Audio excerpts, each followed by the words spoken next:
Tuhan, sekarang kami siap menerima kebenaran firman Tuhan. Suci kuduskan hidup kami, ampuni dosa-dosa kesalahan pelanggaran kami, basuh setiap kami dengan kuasa darah-Mu yang kudus. Urapi hamba-Mu menyampaikan firman Tuhan, lidah bibirnya Tuhan kuasai, hati pikirannya dicengkram oleh Roh Kudus. Demikian juga setiap telinga pendengaran kami Tuhan kuasai. Setiap kuasa setan iblis yang mencoba mencuri kebenaran firman atau mengganggu konsentrasi kami terima firman, dengan hati kami menghancurkan di dalam nama Tuhan Yesus dan mengusir yang keluar dari tempat ini. Berbicaralah Tuhan, kami semua sudah siap mendengarkan dalam nama Tuhan Yesus. Kita semua yang percaya berkata amin. Sekali itu beri kemuliaan buat Tuhan Yesus. Silakan duduk Bapak Ibu. Puji Tuhan, selamat pagi semuanya. Shalom. Selamat pagi. Salam damai sejahtera dalam kasih Tuhan Yesus Kristus. Apa kabar Bapak Ibu Saudara semuanya? Saya berdoa kita semua dalam keadaan sehat dalam perlindungan Tuhan. Nah Bapak Ibu, firman Tuhan berkata, di masa yang semakin akhir ini akan datang masa yang semakin sulit, ya. Saudara, bagaimana kita mendengar deru perang di mana-mana, Tuhan sedang menggoncangkan apa saja yang sedang digoncangkan, baik dari sisi ekonomi, ya.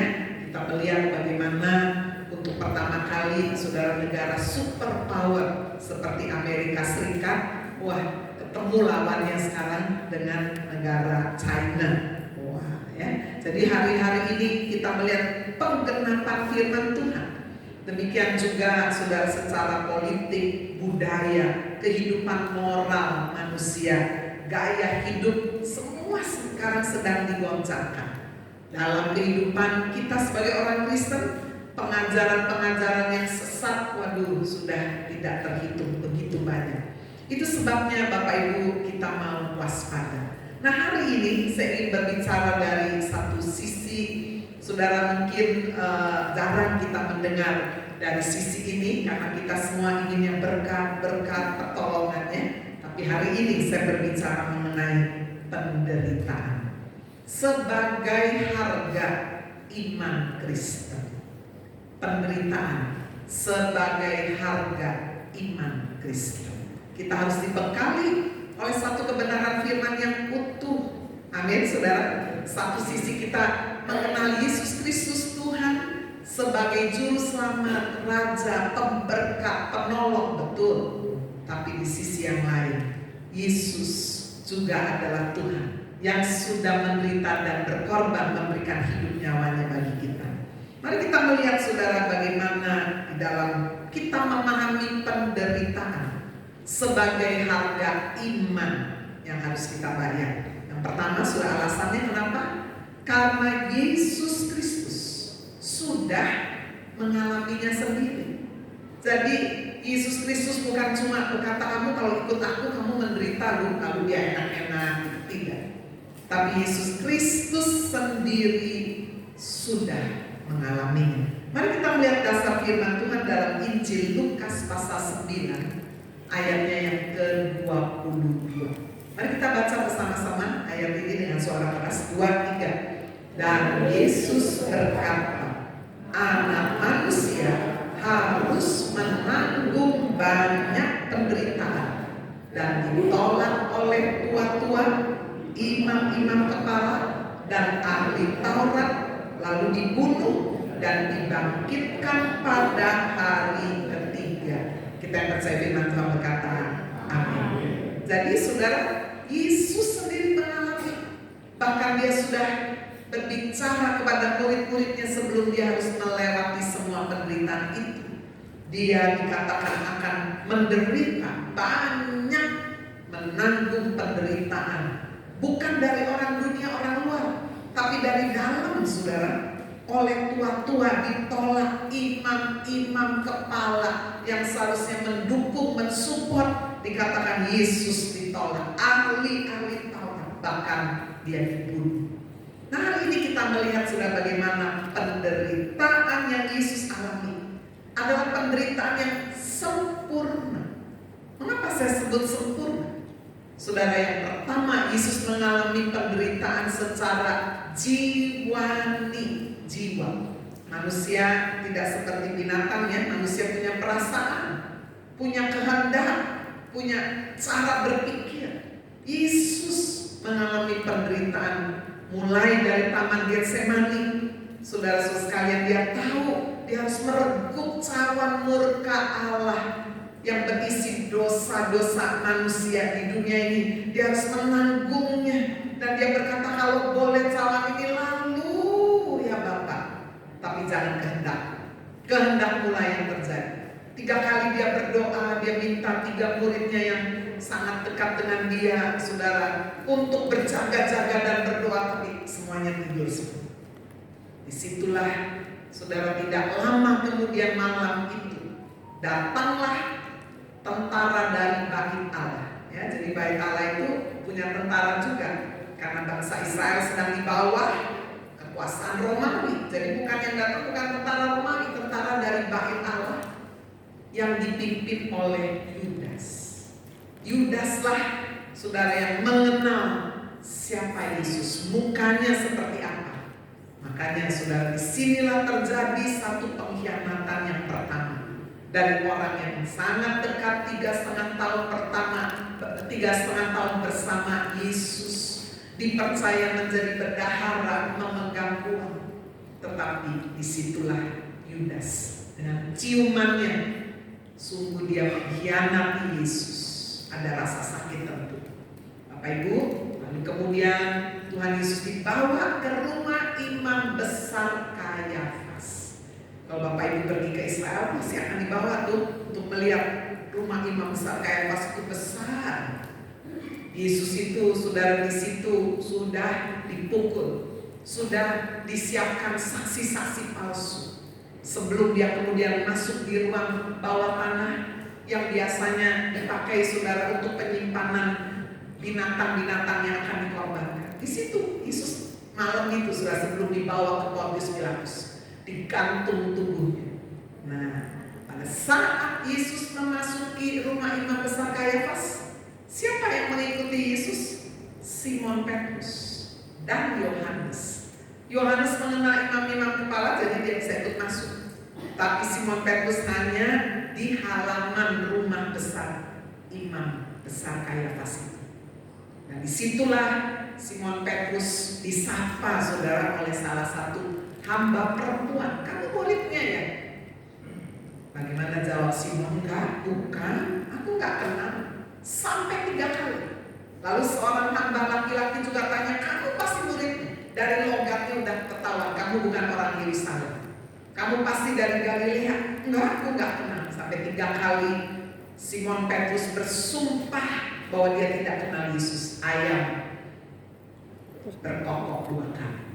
Jadi Bapak Ibu Saudara, kita bisa melihat inilah penderitaan yang dialami Yesus, pengkhianatan, disangkal oleh muridnya sendiri. Bapak Ibu Saudara, dan itu pasti menyakitkan. Nah, pagi-pagi hari sekali Yesus dibawa, saudara, ke pengadilan yang dipimpin oleh Pontius Pilatus. Nah, di situ Yesus mulai diolok-olok, dipermalukan. Saudara, dia diludahi.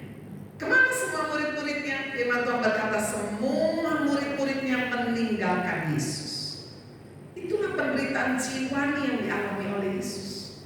Mengapa Yesus harus mengalami semua? Bukankah dia Tuhan? Firman Tuhan berkata, dia mengalami semua supaya dia dapat turut serta merasakan penderitaan-penderitaan. Saudara, di sini ada yang pernah dikhianati? Atau saya balik, di sini ada yang tidak pernah dikhianati? Ada?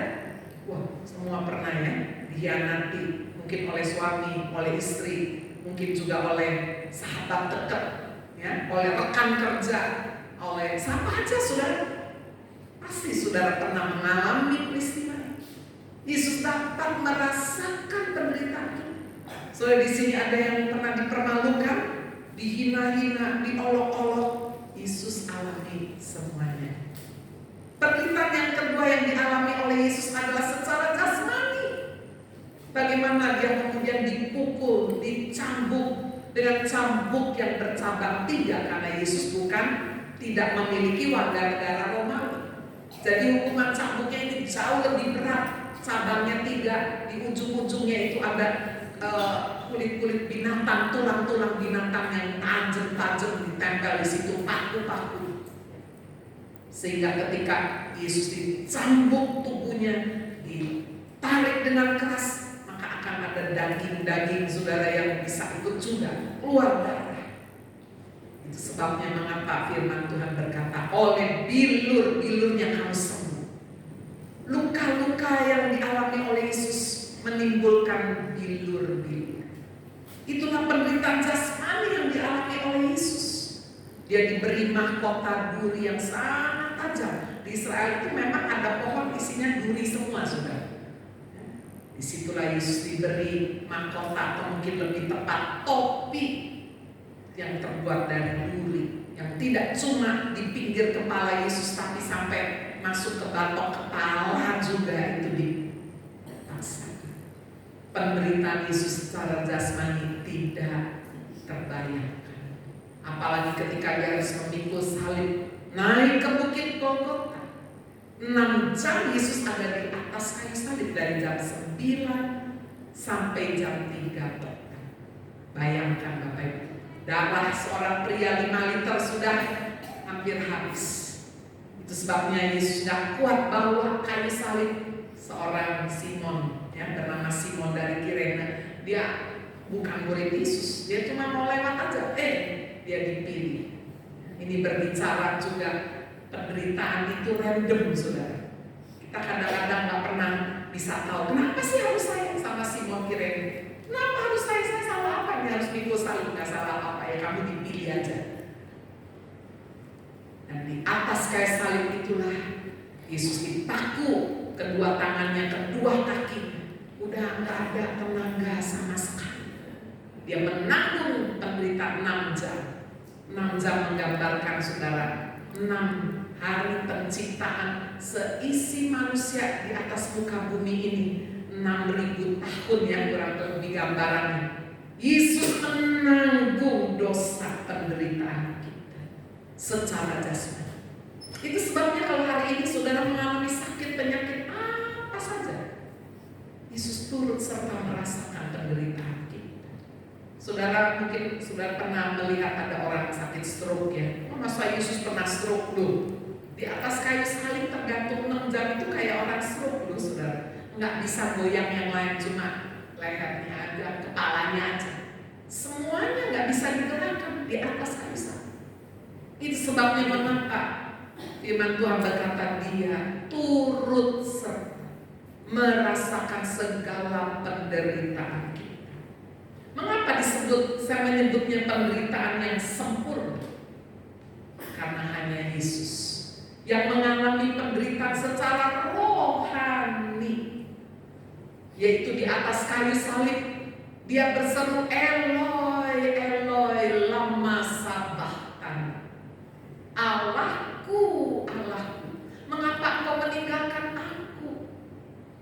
Bayangkan saudara, dalam segala penderitaan yang Yesus alami, sisi manusia, Yesus 100% manusia, Yesus 100% Allah. Tapi waktu di atas kayu salib dia mengosongkan diri, dia merasakan begitu sakit jiwa dan tubuhnya. Dan terlebih Allah Bapa dikatakan untuk sesaat memalingkan mukanya. Itu sebabnya Yesus berkata, Allahku, Allahku, mengapa engkau meninggalkan aku? Bapak Ibu sekalian, itulah penderitaan yang Yesus alami. Sekali lagi, supaya dia turut serta merasakan penderitaan-penderitaan ketika kita masih ada di atas muka bumi. Sekarang mari kita melihat yang kedua, penderitaan sebagai harga iman Kristen. Ternyata juga dialami oleh semua murid Yesus. Mereka mengalami penderitaan dan mati sebagai martir, kecuali siapa? Yudas Iskariot.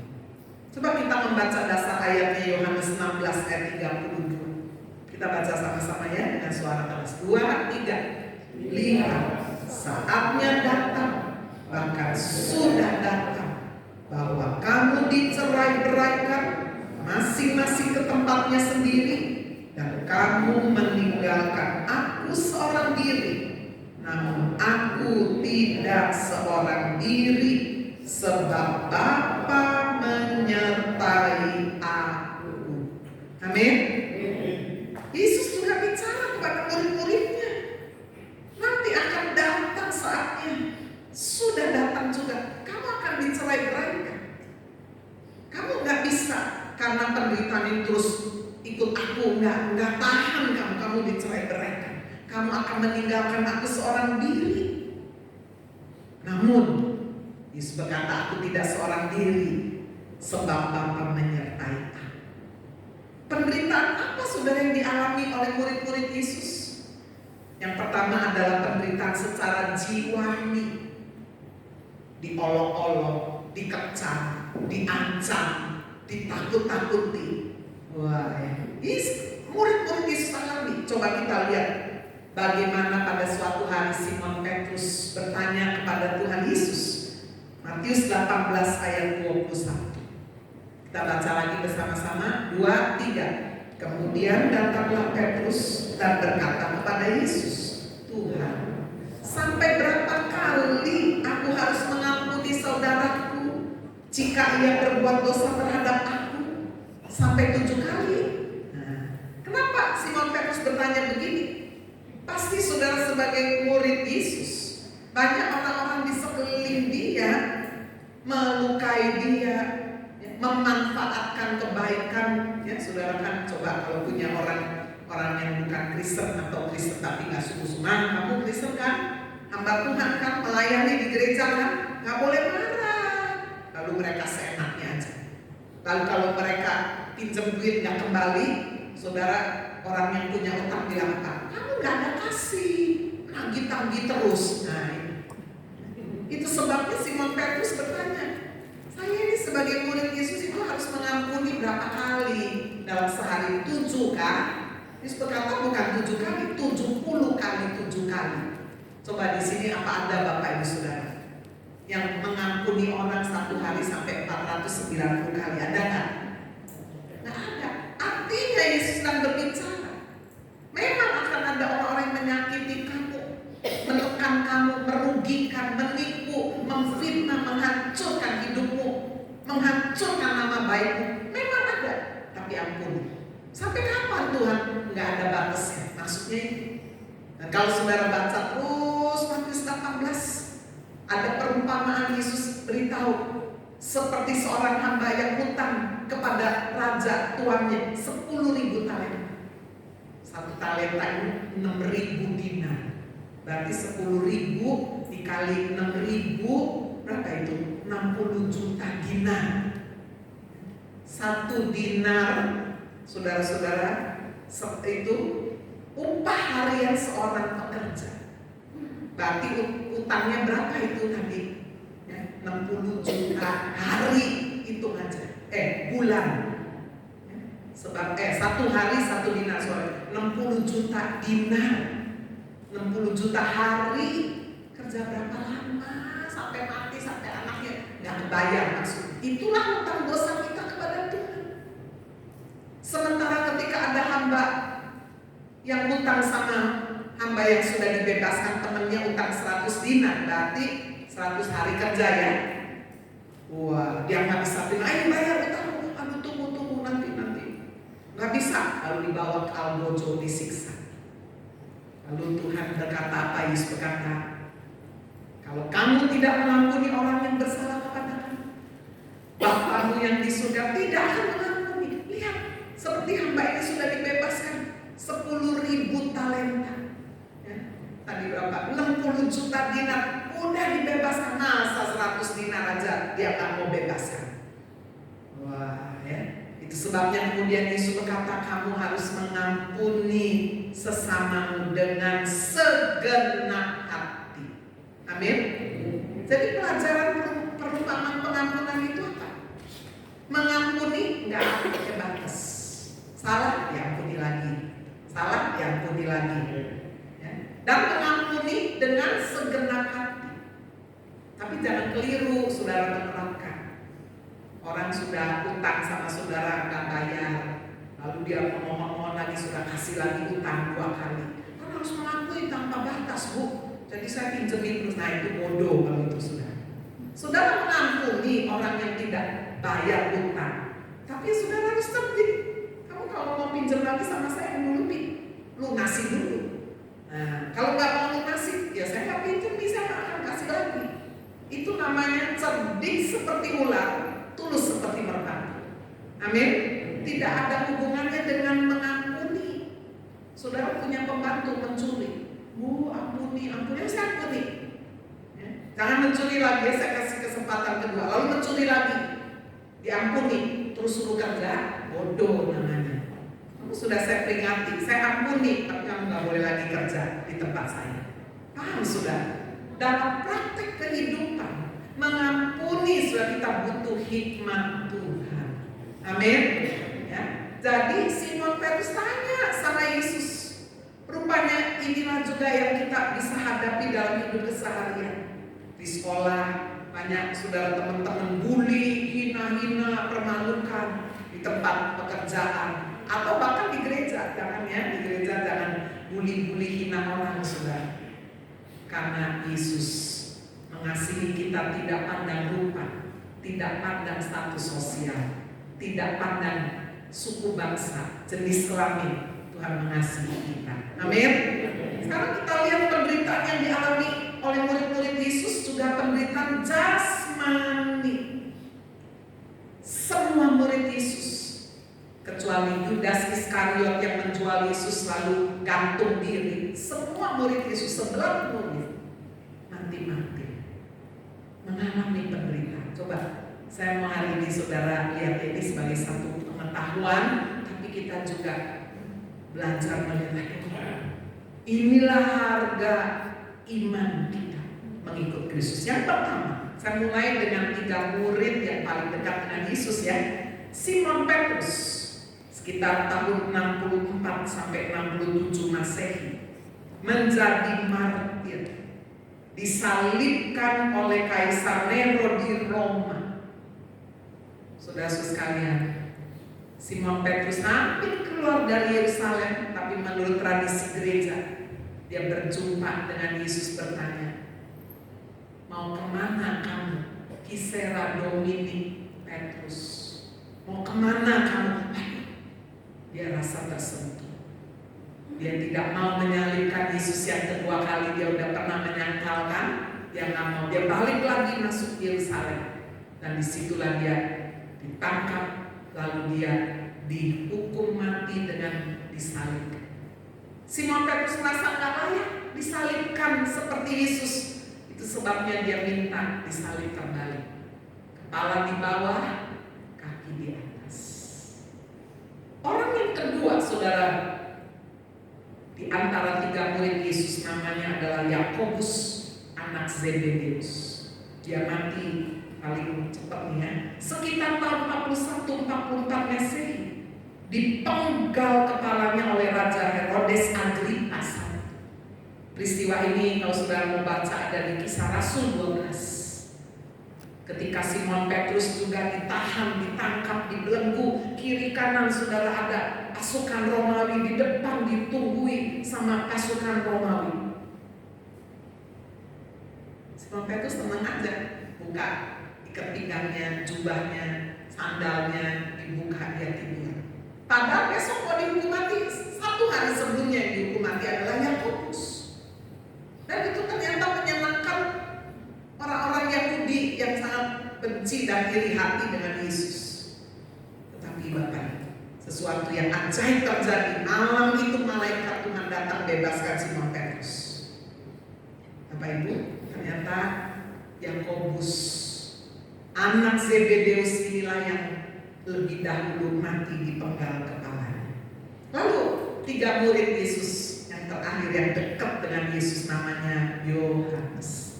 Saudara dari Yakobus namanya anak Zebedeus juga. Dia mati yang paling terakhir. Udah tua, udah buta matanya. Semua teman-temannya udah mati semua. Dia hidup, dibuang di Pulau Patmos. Kenapa saudara? karena dia tidak mau menyembah kaisar sebagai Tuhan. Zaman dulu saudara, kaisar menganggap diri sebagai Tuhan dan membuktikan bahwa mereka tunduk kepada pemerintahan kaisar. Mereka harus kasih ukuk-ukuk, ya, kaisarnya duduk di sini, ukuk-ukuknya di situ. Orang lewat antri gitu ya, sambil menghadap kaisar dan berkata, kaisar adalah Tuhan, kaisar adalah Tuhan. Yang nggak mau, ya kalau nggak dibunuh, ya itu dibuang. Sama seperti Yohanes, dibuang di Pulau Patmos. Siapa yang menyangka di tengah penderitaan yang luar biasa. Saudara, kita sering, orang ulang tahun kita berkata, selamat ulang tahun ya, sehat ya, panjang umur ya. Hidup terlalu panjang gak enak juga, saudara. Betul nggak? Semua temennya udah mati semua, ini mau ngomong sama siapa ini, nggak ada yang nyambung ini. Serahkan, hidup mati ada di tangan Tuhan. Amin, saudara. Ya, kalau panjang umur gak sehat terus pikun lah buat apa, saudara ya? Betul nggak? Tuhan sudah menyiapkan rumah di surga. Amin. Nah, kita lihat Tuhan punya rencana untuk Yohanes ini tua, buta, supaya di Pulau Patmos Tuhan membukakan mata rohaninya, menyingkapkan rahasia akhir zaman yang kemudian dia tulis menjadi kitab Wahyu. Itu sebabnya Bapak Ibu Saudara sekalian, di dalam segala penderitaan Tuhan selalu punya maksud. Amin. Kitab Wahyu justru ditulis oleh Yohanes, saudara, ketika dia sangat menderita, buta, tapi mata rohaninya dicelingkan oleh Kristus. Pada akhirnya Yohanes dibunuh oleh Kaisar Trajanus di abad yang kemudian, saya mungkin abadnya lebih dari 11 Masehi ya. Jadi Bapak Ibu, kita bisa melihat karena Yohanes yang paling terakhir, mungkin 111 ya. Nah, sekarang kita melihat Bapak Ibu, di nomor 4 adalah Andreas. Siapa Andreas ini? Saudaranya Simon. Namanya tidak terlalu populer ya. Simon Petrus sangat terkenal. Dia memberitakan Injil sampai Rusia. Itu sebabnya sudah kita lihat ya, murid Yesus itu hanya 11 tapi tersebar kemana-mana memberitakan Injil. Sampai ke Rusia, sampai ke Balkan. Dan kemudian dia juga akhirnya disalibkan di Akaya Patras, Yunani. Ya, salibnya saudara nggak rata gitu ya, tapi seperti bentuk X, tangannya dibuka, kakinya dibuka juga. Andreas mati martir dengan cara seperti ini. Yang kelima, Bartolomeus. Wah, ini juga murid Yesus, beritakan Injil di Mesopotamia, Likuania, Armenia. Wah, yaitu daerah-daerah saudara yang di timur tengah daerah sana ya, Mesir ke sana lagi. Bagaimana cara Bartolomeus mati dikuliti hidup-hidup, kulitnya dikelempekin, saudara. Penderitaan yang luar biasa dialami Bartolomeus. Yang keenam adalah Tadeus atau yang disebut Yudas. Ini bukan Yudas Iskariot, Yudas murid Yesus yang juga menulis surat Yudas ya, yang ada di Perjanjian Baru. Dia memberitakan Injil di Syria, tepatnya di Edessa. Lalu dia juga ditangkap di Syria dan dihukum mati bersama Simon, bukan Simon Petrus, tapi Simon orang Zelot, ya, nomor 7. Simon orang Zelot yang bergabung dengan Tadeus untuk melayani di Syria dan Persia. Mereka yaitu Simon dan tadi Yudas disiksa, diraja batu, digergaji dan dibunuh dengan pedang di Persia. Sudah kalau dengar ini ngeri ya, merinding ya.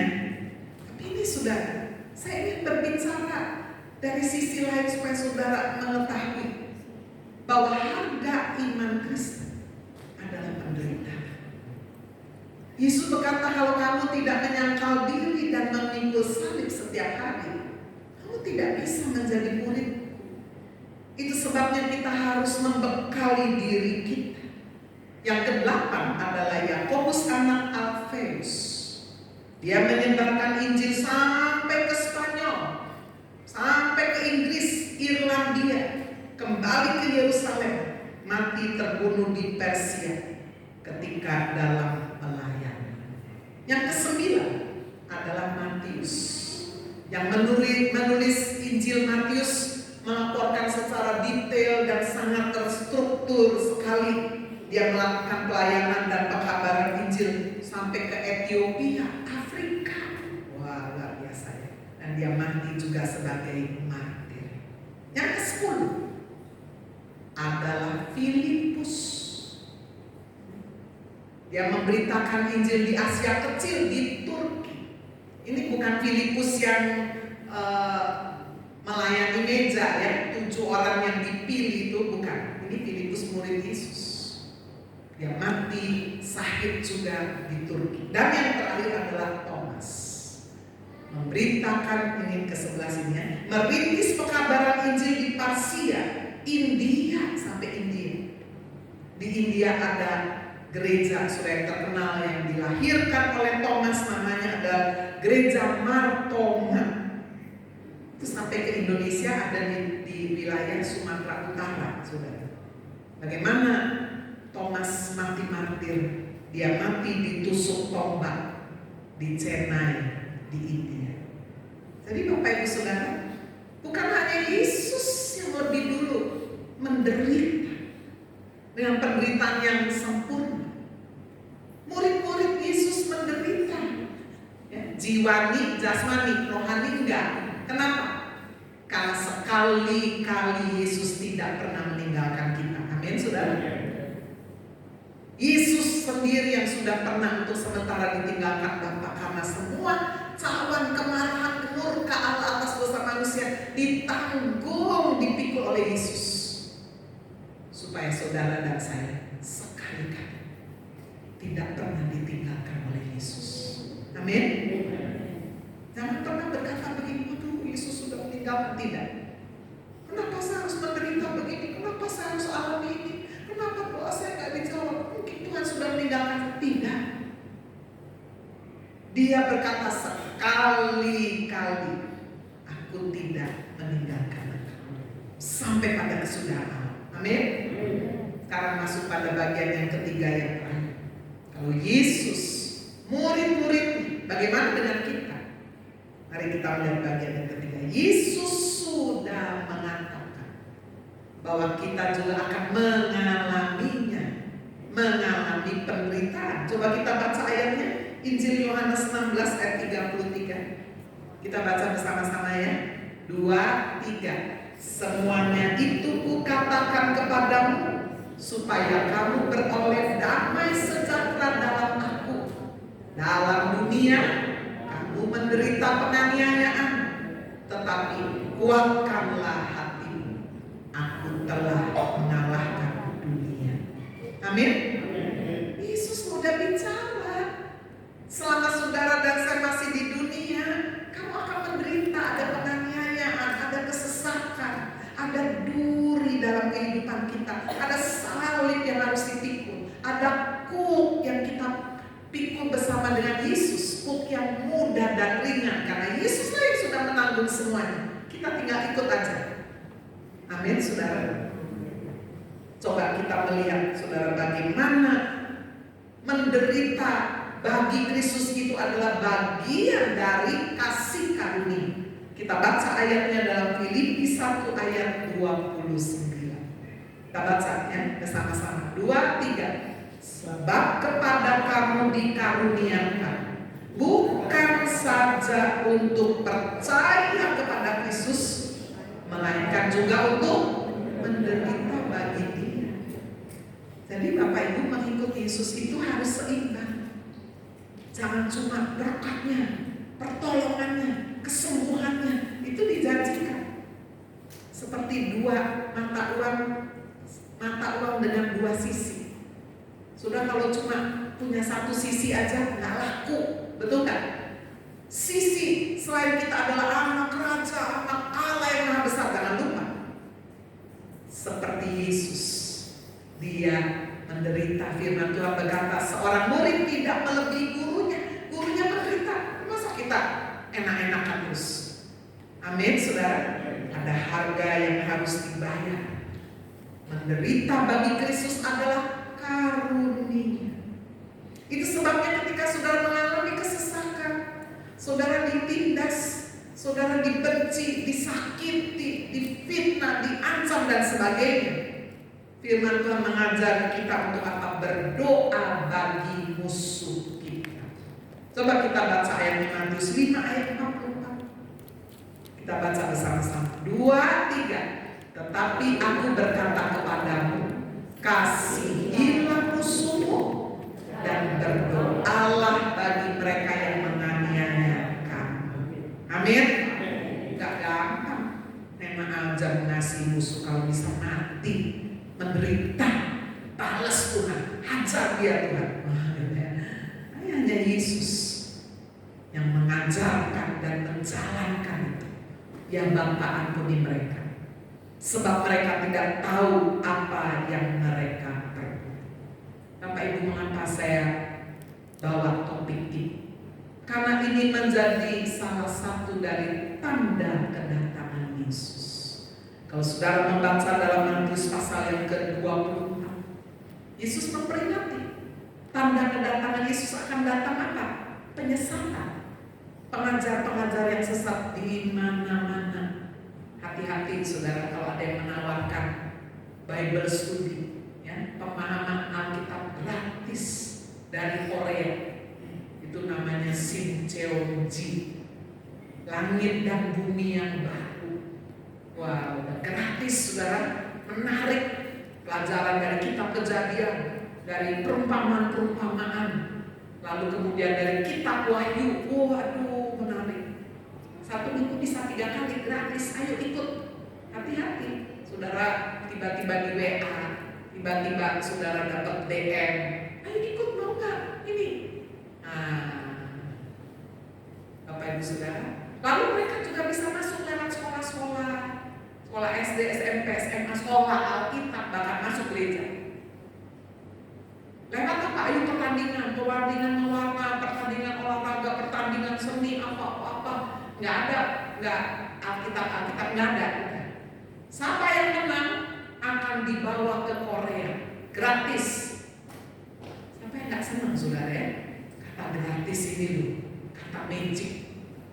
Padahal itu database-nya diambil dan saudara akan, kalau sudah masuk, udah ikut Bible study-nya, dicuci otaknya, baru mereka akan memberitahu saudara bahwa tidak ada keselamatan dalam kuasa salib Kristus.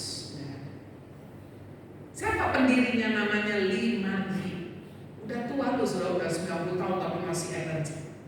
Saudara jangan anggap enteng. Tahun 2024 lalu mereka melakukan wisuda terhadap mereka yang sudah lulus Bible study-nya ini.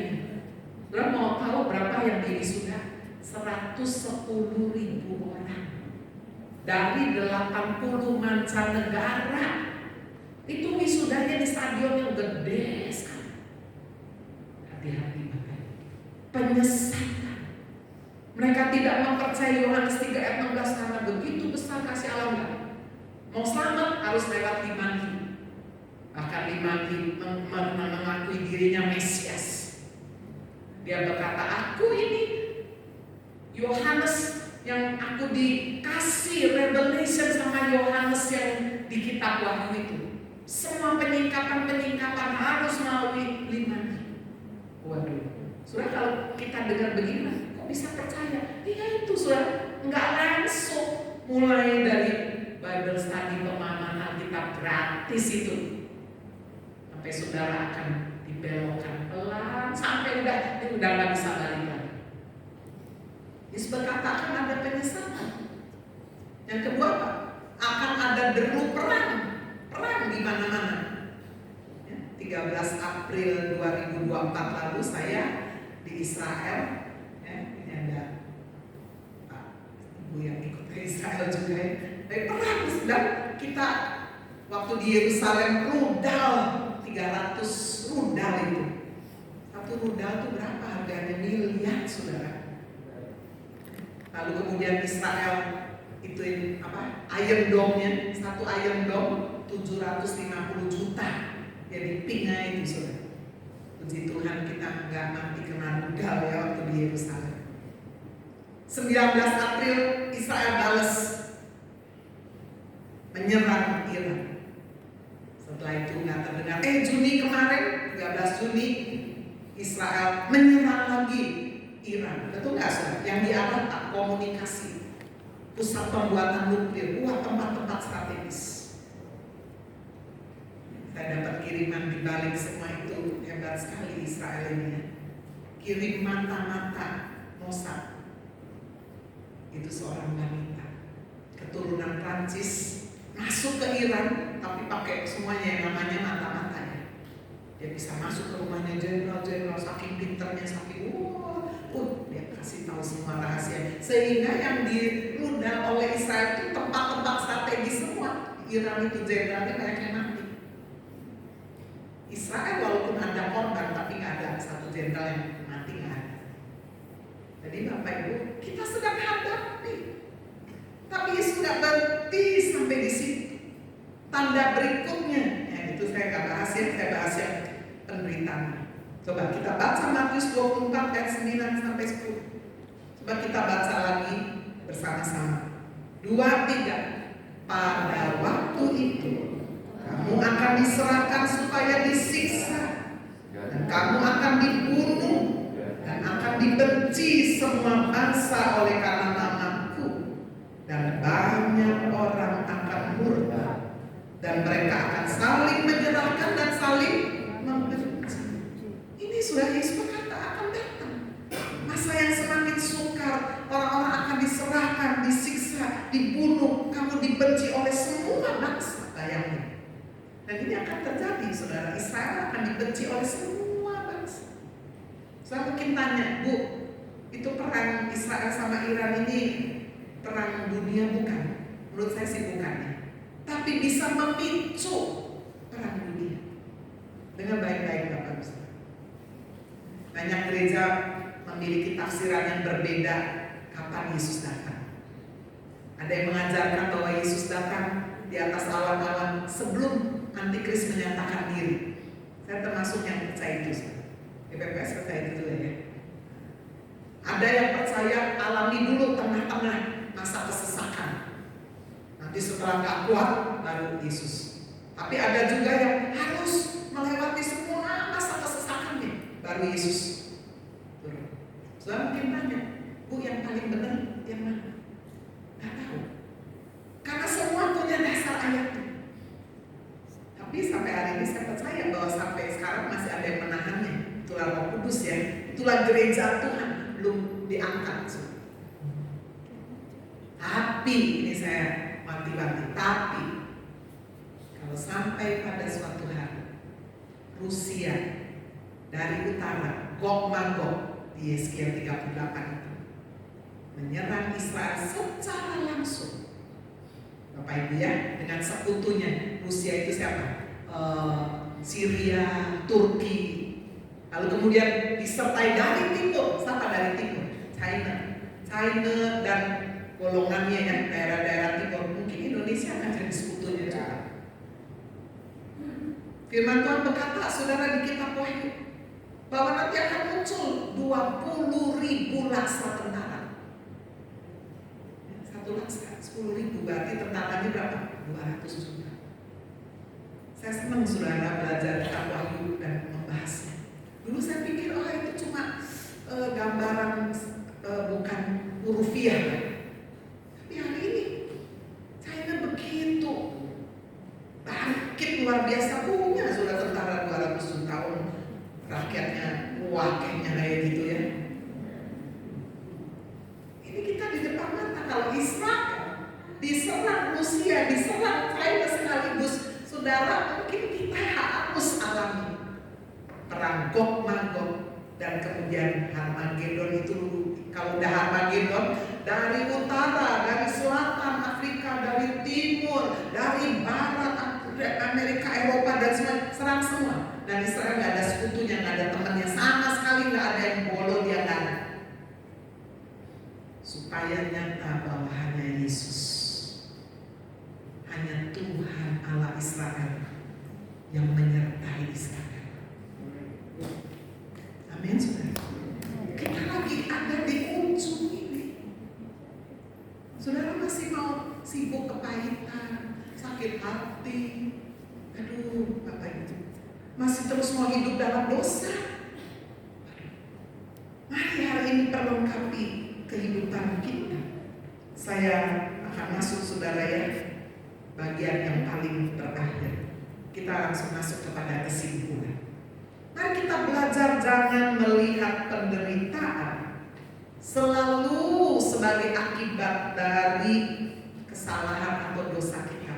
Memang dosa, kesalahan, kecerobohan bisa membuat penderitaan, tapi tidak semua. Penderitaan juga merupakan harga yang harus kita bayar sebagai orang percaya, sebagai orang beriman. Tadi kita udah jelas ya, Yesus alami, murid-murid alami. Bu, bagaimana dengan Paulus? Paulus di penjara 2 kali, lalu mati juga di dalam penjara, dipenggal kepalanya sama Kaisar Nero. Nggak ada yang tidak menderita karena Kristus. Itu sebabnya perlengkapi diri kita. Penderitaan tidak semata-mata karena akibat dosa.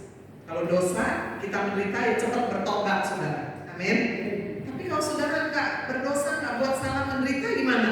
Ya sudah, jalani. Percaya itulah harga daripada iman Kristen yang harus kita bayar. Simpulan yang kedua, mari kita selalu memandang kepada penderitaan dan kuasa salib Kristus. Ketika saudara mengalami penganiayaan, saudara ditekan, dibenci, saudara disalah mengerti, saudara alami mungkin juga masa-masa yang sulit, keuangan, kesehatan, keluarga, Tuhan seperti duri dalam hidupku. Mari kita memandang kuasa salib Kristus. Yesus saja pernah ditolak sama saudara-saudara. Yesus dianggap sama saudara-saudaranya itu kerasukan setan, saudara. Loh, saudara nggak percaya, baca itu. Karena mereka dipengaruhi oleh orang-orang Yahudi yang membenci Yesus. Barulah setelah Yesus mati dan bangkit dan menampakkan diri, salah satu kepada saudaranya Yesus, namanya Yakobus juga, Yakobus yang lainnya. Disitulah baru saudaranya Yesus percaya kepada Tuhan Yesus. Jadi Bapak Ibu, kesimpulan yang kedua, kalau saudara mengalami penderitaan, kesesakan, ada persoalan, pandanglah salib Kristus. Dia pernah ada di atas salib supaya dia bisa merasakan kelemahan kita, supaya dia bisa menanggung semua penderitaan kita. Dan dia berkata, kuatkan hatimu, sebab aku telah mengalahkan dunia. Saudara, di sini ada yang suka nonton film berseri, drakor, drama Korea, dracin, drama Cina. Ada yang 16 seri, 20, 30. Saya kemarin tanya sama salah satu jemaat saya yang suka nonton drakor. Saya bilang, atau dracin, seri paling banyak berapa yang kamu tonton? 90. Astaga. Ya? Kalau satu film seri 1 jam, berarti 96 jam. Itu kalau nonton sehari nggak tidur, 4 hari, ya nggak ada lah ya. Saya tanya, sudah kalau nonton film berseri, seneng yang akhirnya bahagia atau yang sedih? Bahagia ya. Kalau sedih gimana? Aduh, kok mati sih? Kok bunuh diri sih? Nggak enak ini, jelek ini. Ada yang sebelum nonton, lihat dulu akhirnya gimana? Happy ending nggak? Kalau happy ending tak tonton, kalau enggak, tulis buang-buang waktu nanti. Aku jadi baper, ngapain gitu ya. Saudara mau tahu happy ending yang disiapkan Yesus? Ending yang disiapkan oleh Tuhan. Happy ending apa nggak tahu? Coba saya mau tanya. Waktu Yesus berkata, dalam dunia kamu menderita penganiayaan, kuatkanlah hatimu. Lalu dia kasih tahu apa? Happy ending apa enggak? Happy ending. Aku sudah mengalahkan dunia. Amin. Jadi kalau saudara lagi ngalami, waduh lagi seru, aduh gimana ya, tenang aja, happy ending. Kalau ikut Yesus, setia mengiring Yesus, pasti menang. Jangan keluar saudara, jangan ikut bersekutu dengan lawan, jangan. Tetap fokus kepada Yesus karena kita pasti happy ending, pasti menang. Mari kita yang terakhir tekun beribadah, berkomunitas, jangan tinggalkan ibadah. Ada sel grup kelompok kecil, ikut, sudah saling menguatkan, saling mendoakan. Mari kita mengobarkan karunia Roh Kudus dan kita giat melayani Tuhan sampai Tuhan Yesus datang. Amin. Tuhan Yesus memberkati kita. Mari kita bangkit berdiri Bapak Ibu. Kita datang kepada Tuhan. Terima kasih Tuhan Yesus. Meteraikan setiap kebenaran firman yang sudah kami terima Tuhan. Pada pagi Engkau mengasihi jemaat GPPS di Kali Asin ini. Hamba berdoa Tuhan untuk gembala dan setiap tim pelayan-pelayan di tempat ini. Tuhan biar mereka boleh semakin dekat melekat kepada Kristus. Mereka hidup di dalam visi yang Tuhan berikan, menjalankan panggilan dan kehendak Tuhan. Hamba juga berdoa bagi jemaat. Kalau ada hari ini di antara mereka sedang berbeban berat, mari saudara yang ingin didoakan, angkat tangan saudara, saya akan berdoa. Tuhan Yesus, lihatlah tangan-tangan yang diangkat. Mungkin ada di antara mereka sedang menghadapi pergumulan, apakah sakit penyakit, keuangan, pekerjaan, angsuran-angsuran yang harus dibayar. Ada yang mungkin terlibat pinjaman online, atau Tuhan mereka sedang menghadapi keruwetan dalam hidup rumah tangga, masalah suami, istri, orang tua, anak yang mungkin jauh dari Tuhan, menantu, atau mungkin Tuhan sedang menghadapi juga konflik-konflik yang lain dalam pekerjaan, dalam pelayanan. Tuhan, kami berseru, kuatkan kami, beri kami hikmat untuk keluar dari setiap persoalan dan merebut kemenangan bersama Yesus. Yang sakit disembuhkan oleh kuasa bilur Yesus, yang berbeban berat dilepaskan. Terima kasih Tuhan, terima kasih Yesus. Berkati satu demi satu, tumpangkan tangan-Mu atas mereka. Beri kekuatan iman untuk kami bangkit berapi-api, mengobarkan api Roh Kudus, dan kami menyiapkan diri untuk menyambut kedatangan Kristus di atas awan. Dalam nama Tuhan Yesus, kita semua yang percaya berkata, amin. Sekarang kita beri kemuliaan kepada Tuhan Yesus.